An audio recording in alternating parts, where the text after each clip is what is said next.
Lisa ने पलटकर देखा तो एक औरत अपने सिर पर प्लास्टिक का बैग रखे हुए थी और उसकी तरफ दिल का इशारा कर रही थी। लीजा डर गई, लेकिन अगले ही पल वो औरत गायब हो गई और टेबल पर सिर्फ एक केक छोड़ गई।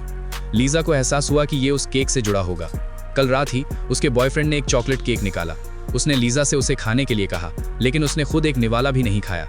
आधी रात को लीजा की नींद खुली और उसने वो केक देखा। फिर वो पूरी तरह बेहोश होकर खाने लगी।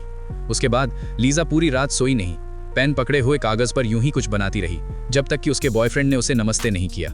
वो नॉर्मल हो गई। उसके बॉयफ्रेंड ने कूड़ेदान में खाली केक का डिब्बा देखा और खुश चेहरा दिखाया।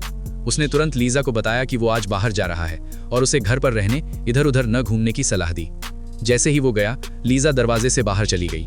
वो बिना किसी मकसद के चलती रही और अनजाने में नदी के पास पहुंच गई और एक हार उठा लिया। जब लीजा को होश आया तो वो पहले ही घर वापस आ चुकी थी।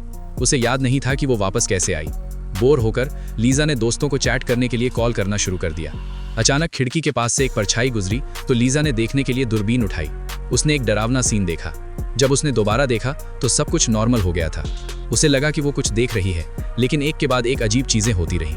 जब वो उठी तो उसने पाया कि उसके कपड़े असल में उल्टे पहने हुए थे। लीजा ने अनजाने में अपना सिर घुमाया और कमरे में एक अजीब औरत को खड़ा देखा। पलक झपकते ही वो औरत दो एक जैसी आकृतियों में बट गई।